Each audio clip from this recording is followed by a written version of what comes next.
एक नगर में राजा सुखदेव सिंह का राज हुआ करता था। एक दिन राजा सुखदेव सिंह दरबार को संबोधित कर रहे थे।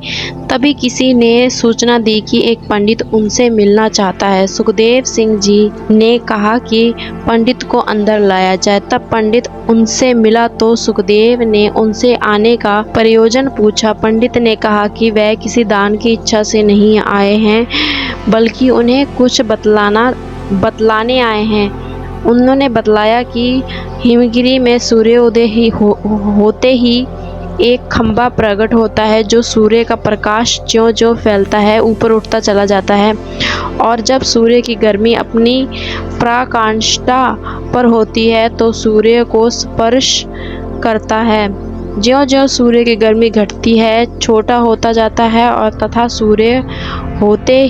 सूर्यास्त होते ही जल में विलीन हो जाता है। सुखदेव के मन में जिज्ञासा हुआ कि पंडित का इससे अभिप्राय क्या है। पंडित उनकी जिज्ञासा को भाप गया और उसने बतलाया कि भगवान विष्णु का दूत बनकर वह आया है, ताकि उसने आत्मविश्वास की रक्षा सुखदेव कर सकें। उसने कहा कि सूर्य देवता को घमंड है कि समुद्र देवता को छोड़कर पूरे ब्रह्मांड में कोई भी गर्मी को सहन नहीं कर सकता। देव विष्णु उनकी इस बात से सहमत नहीं है। उनका मानना है कि उनकी अनुकंपा प्राप्त मूल्य लोक का एक राजा सूर्य की गर्मी की परवाह न करके उनके निकट जा सकता है। वह राजा आप हैं।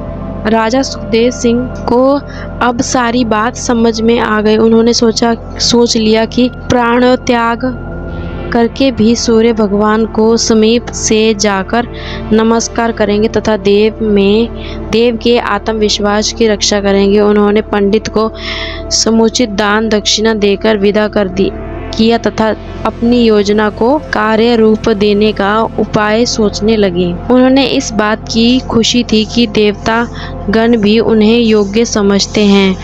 भोर होने पर दूसरे दिन वे अपना राज्य छोड़कर चल पड़े। एकांत में उन्होंने माँ काली द्वारा प्रदत्त दोनों बेतालों का स्मरण किया। दोनों बेताल तत्क्षण उपस्थित हो गए। सुखदेव को उन्होंने बताया कि उन्हें उस खंभे के बारे में सब कुछ पता है। दोनों बेताल उन्हें हिमगिरी के निकट पर लाए।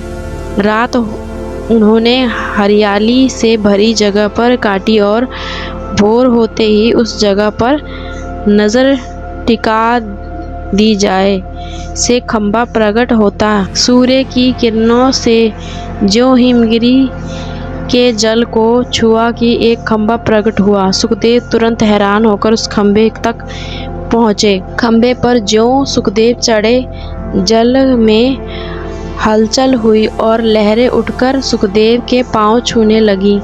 ज्यों-ज्यों सूर्य की गर्मी बढ़ी, खंभा बढ़ता रहा। दोपहर आते आते खंभा सूर्य के बिल्कुल करीब आ गया। तब तक सुखदेव का शरीर जलकर बिल्कुल राख हो गया था। सूर्य भगवान ने जब खंभे पर एक मानव को जला हुआ पाया तो उन्हें समझते देर नहीं लगी कि सुखदेव को छोड़कर कोई दूसरा नहीं होगा। उन्होंने भगवान विष्णु से दावे को बिल्कुल सच पाया। उन्होंने अमृत की बूंदों से सुखदेव को जीवित किया तथा अपने स्वर्ण कुंड उतारकर उन्हें भेंट कर दिया।